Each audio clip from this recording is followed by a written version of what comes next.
Bom, agora nessa aula do tópico 3, nós vamos falar sobre adição de água e de álcoois e rearranjo de carbocátion. Então, essas reações de adição de água e de álcoois são bastante importantes e também o rearranjo de carbocátion deve ser observado sempre que um mecanismo de reação passar por intermediário, que é um carbocátion. Mas nós vamos chegar lá mais por fim dessa aula. Então, primeiro nós vamos falar sobre a adição de água. A água é um ácido muito fraco, porque a ligação entre hidrogênio e oxigênio é uma ligação muito forte. Então, para liberar um H+, na molécula de água, é muito difícil. Então, ela, para reagir com um eletrófilo, ela é ruim, porque ela não libera H+, com facilidade. Então, quando simplesmente você coloca o propeno e água em contato, não vai ocorrer reação, tá certo? Devido a não ter o íon H+ no meio para poder, já que a água é um ácido fraco. Mas você consegue fazer essa reação se você adicionar um ácido no meio reacional, que ele vai ser usado como um catalisador, e esse ácido então vai liberar um H+, que vai fornecer o eletrófilo para a reação. Então agora, quando você coloca o propeno na presença de água, quando a gente coloca o H+ aqui, sobre a seta, que a gente está indicando que ele é um catalisador, a reação da água vai acontecer.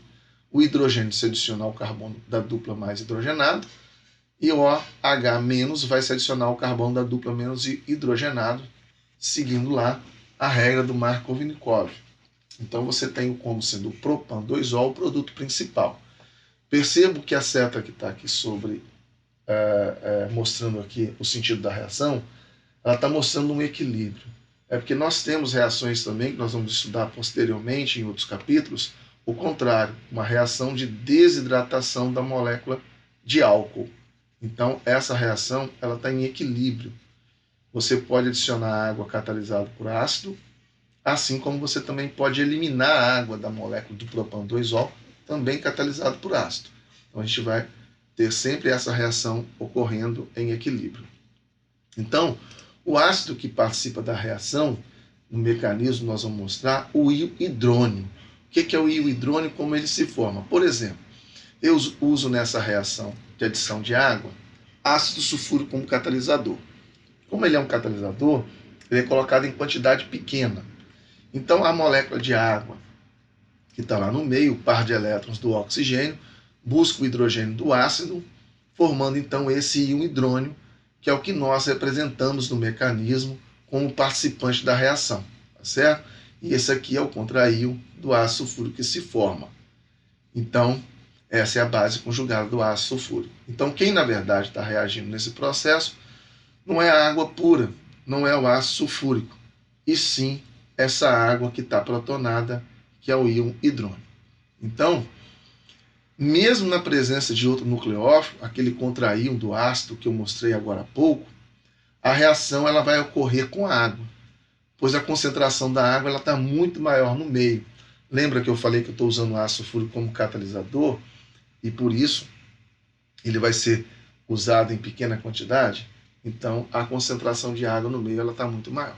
Então, vamos ao mecanismo. Mecanismo importante que ocorre em 3 etapas. A primeira etapa, perceba, eu estou usando o íon hidrônio, ou seja, a água que já foi protonada pelo ácido. Então, vem aqui. Você tem que mostrar todas essas setas, igual está bonitinho mostrando aqui nesse mecanismo. Certo? Não precisa escrever essas frases aqui, não. Mas isso aqui é só para você entender melhor. Então, a primeira etapa é a adição do eletrófilo na ligação dupla. Então, a ligação π vai lá buscar o íon H+, então essa ligação se quebra para cá, e aí você tem essa etapa sendo etapa lenta que está em equilíbrio. E você tem a formação do carbocátio, nesse caso um carbocátio secundário, que seria mais estável do que o carbocátio primário, que formaria se o hidrogênio se adicionasse aqui. Então você vai mostrar o mecanismo para o produto principal da reação, então você vai mostrar a formação do carbocátio mais estável aqui, que é o secundário. Uma segunda etapa é a adição da água, que age como um nucleófilo aqui. Então a água se adiciona agora ao carbocátio, essa etapa é rápida, formando um álcool que está protonado. Lembra que nós estudamos no capítulo 1 que um álcool protonado ele é um ácido bastante forte, o pKa fica até negativo. No caso de um álcool, como está aqui não protonado, o pKa está em torno de 15. Aqui esse valor está em torno até de -2, por exemplo. Então, nessa segunda etapa, é apenas a adição de água no carbocátio, formando então esse álcool protonado. Para finalizar a reação, você precisa de uma terceira etapa apenas para desprotonar esse álcool.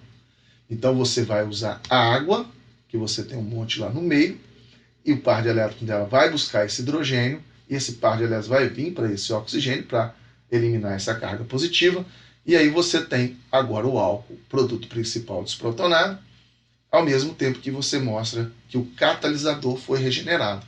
Você começou com H3 ou mais e terminou com H3 ou mais, o catalisador sendo regenerado, tá certo?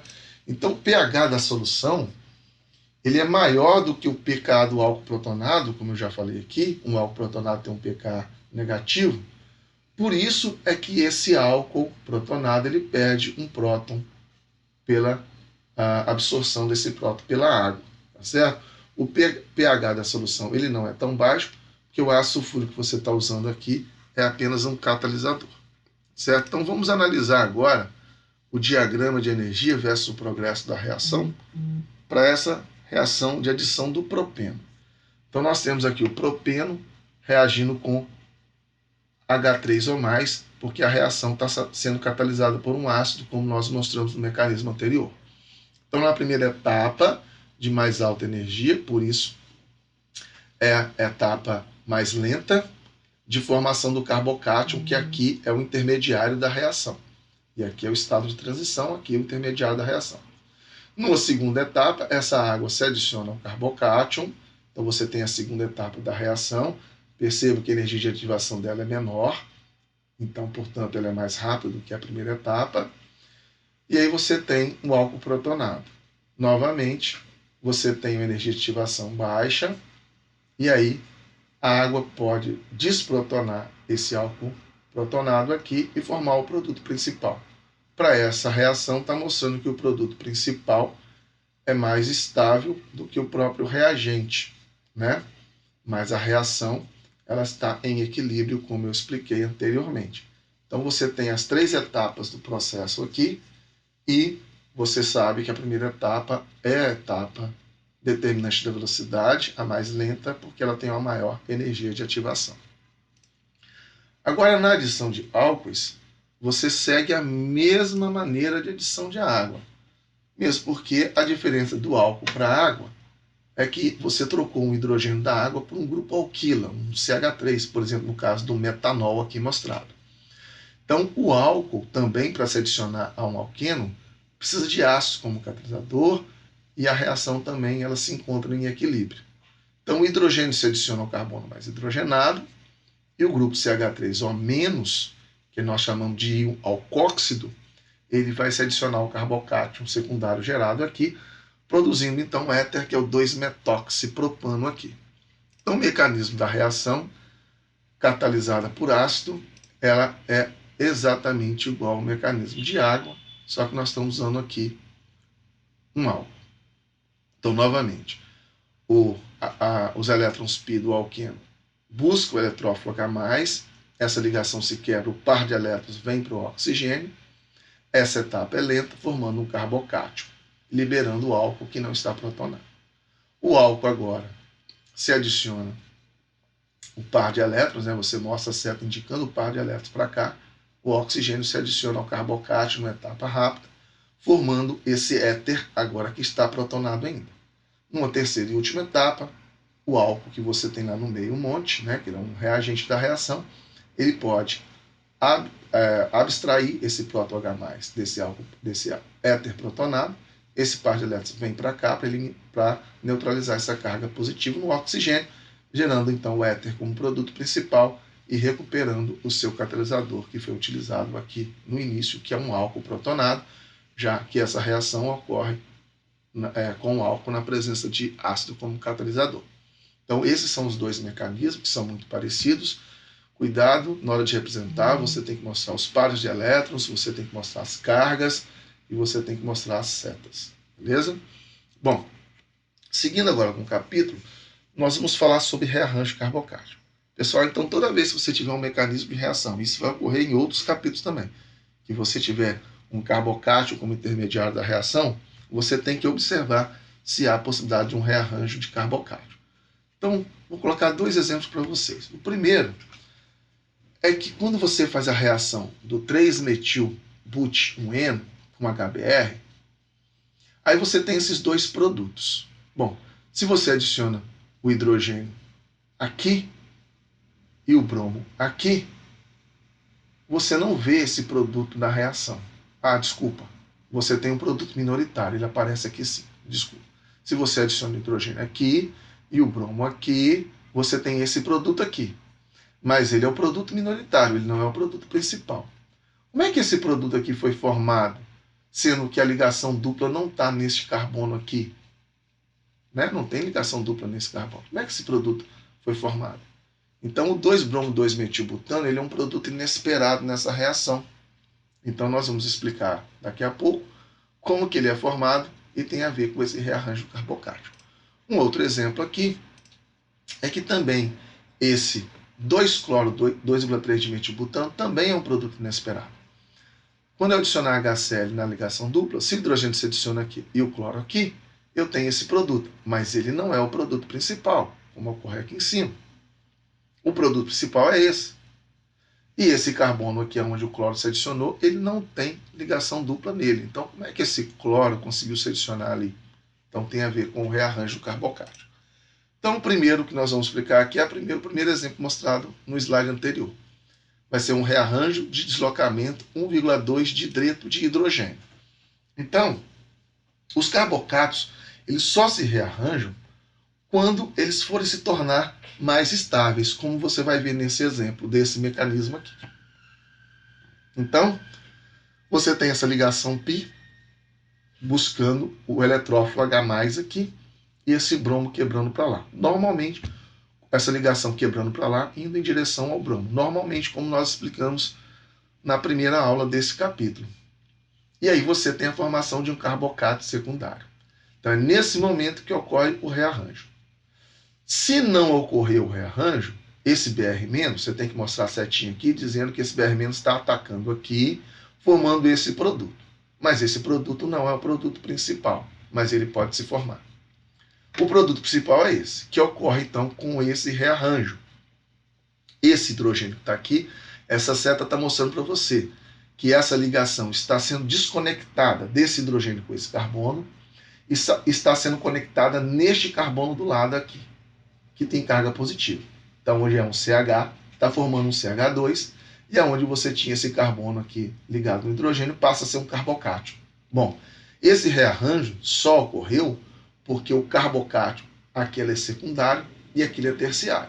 Então, se você puder formar um carbocátion mais estável, isso vai ocorrer. Então, para finalizar essa reação, basta que o Br- se adicione nesse carbocátion, gerando então esse produto principal. Então, isso é um rearranjo 1,2 de hidreto. Nós também podemos ter o deslocamento 1,2 de metila, que ocorre naquele segundo exemplo mostrado lá, a 2 slides anterior. Você tem então 3,3 de metil-but-1-eno, tem uma ligação π aqui. Essa ligação π vai se adicionar, né, o hidrogênio H+, vai se adicionar nessa ligação π, então você mostra o par de elétrons. Lembra que a seta sempre mostra o movimento dos pares de elétrons, ou de elétrons. Então, esse par de elétrons da ligação π vai buscar o eletrófilo aqui, essa ligação vai quebrar, mandando os elétrons para o cloro, formando então o íon Cl-, e gerando aqui um carbocato secundário. Da mesma maneira, esse Cl- pode atacar então esse carbocátion secundário, formando esse produto aqui, que não é o produto principal. O produto principal seria esse, porque aqui você tem um rearranjo. Esse grupo metil, que está vizinho aqui, tem a ligação carbono-carbono aqui. Então, o que está mostrando nessa seta é que essa ligação carbono-carbono está sendo quebrada e esse grupo metil está se ligando aqui, nesse carbocátion secundário. Então, essa ligação está sendo formada aqui. Então, esse carbocátion, que antes era secundário, passa a ser um carbocátion terciário, que é mais estável do que esse secundário. Por isso que está ocorrendo esse rearranjo. Então, basta que esse L- agora você mostra a seta indicando esse movimento de elétrons para cá, gerando então esse produto principal. Lembra que você tem que mostrar essas setas todas. Nesse caso, o slide acabou não mostrando. Então, esse rearranjo 1,2 de metil ele ocorre. Mas os deslocamentos 1,3 normalmente não ocorre, como você vê neste exemplo. Nesse caso, a ligação dupla está aqui, beleza. Então, esse hidrogênio vai se adicionar ao carbono da dupla que tem mais hidrogênio e vai gerar um carbocato secundário. Se esse hidrogênio aqui migrar para cá, formaria também um carbocato secundário. Então, isso não faz muito sentido. Não vai acontecer essa migração, tá certo? Aí esse CH3, ele pode migrar para cá? Não, porque ele não está vizinho ao carbocátion. Vizinhos são apenas esses dois. Apenas grupos ligados a esses dois carbonos poderiam migrar. Mas esse aqui está bastante distante, então ele não vai conseguir migrar. Nesse caso, o carbocátion não vai se rearranjar para cá, porque não tem vantagem energética nisso. Esse carbocato é secundário e esse é secundário. Então isso não ocorre. Então aqui a reação vai ser direta nesse carbocato secundário, o Br- ataca aqui, formando então esse único produto da reação. Então, como ambos os carbocatos são igualmente estáveis, não há vantagem energética nesse deslocamento. Nós temos um outro tipo de rearranjo carbocático que é bastante interessante, que vocês têm que ter atenção para ele, para entender bem o que está acontecendo aqui. Nós temos agora um ciclo. Então nós vamos fazer uma expansão de ciclo. Notem que a gente começa a reação com um ciclo butano e terminamos com um ciclo pentano. Como nós vimos no capítulo 2, anéis de 5 membros, eles são mais estáveis do que os anéis de 4 membros. Portanto, aqui existe uma vantagem na expansão dos ciclos também. Então vamos ao mecanismo. Aqui você coloca uma ligação π do alqueno, que vai buscar o íon H+. Aqui poderíamos ter mostrado o HBr, né? Colocando o tracinho aqui da ligação do hidrogênio com bromo e quebrando a ligação do hidrogênio com bromo para cá, para liberar o Br-, correto? Aqui foi feito de forma mais simplificada. Então buscou o eletrófilo, e aí esse hidrogênio vai se adicionar ao carbono mais hidrogenado, gerando esse carbocátion aqui, que nesse caso ele é secundário. Então agora o que está mostrando nesse rearranjo para a expansão desse ciclo é a quebra da ligação entre o carbono que foi numerado como 4 e aqui como 3. Eu acho interessante numerar os carbonos para você não se perder, não saber quem ligou com quem. Então aqui está mostrando essa seta que está desconectando aqui em cima. O carbono 3 está desconectando do 4 e o carbono 3 está se ligando no 2, gerando essa ligação aqui, ó. Certo? Então esse carbono 4, ele acaba ficando deficiente de elétrons. Por isso a carga positiva está sobre ele, gerando esse carbocátion, que nesse caso é terciário. O CH3 numerado comum continua ligado no carbono 2, né? E o 2 continua sendo ligado no 4. O que mudou foi a ligação do carbono 3 com 4, que quebrou aqui, e o 3 passou a ligar no 2, então gerando uma carga positiva no carbono 4, porque ele acabou perdendo a ligação. É um carbocato terciário, que é bastante estável, então o Br- ataca ele. Você tem então agora o produto da reação, e aqui você tem um rearranjo com a expansão do ciclo. Então, um ciclo de 5 membros ele tem tensão angular menor que um ciclo de 4 membros. Por isso que ele é mais estável e por isso que é vantagem ocorrer o rearranjo neste caso de expansão de ciclo. Tá certo?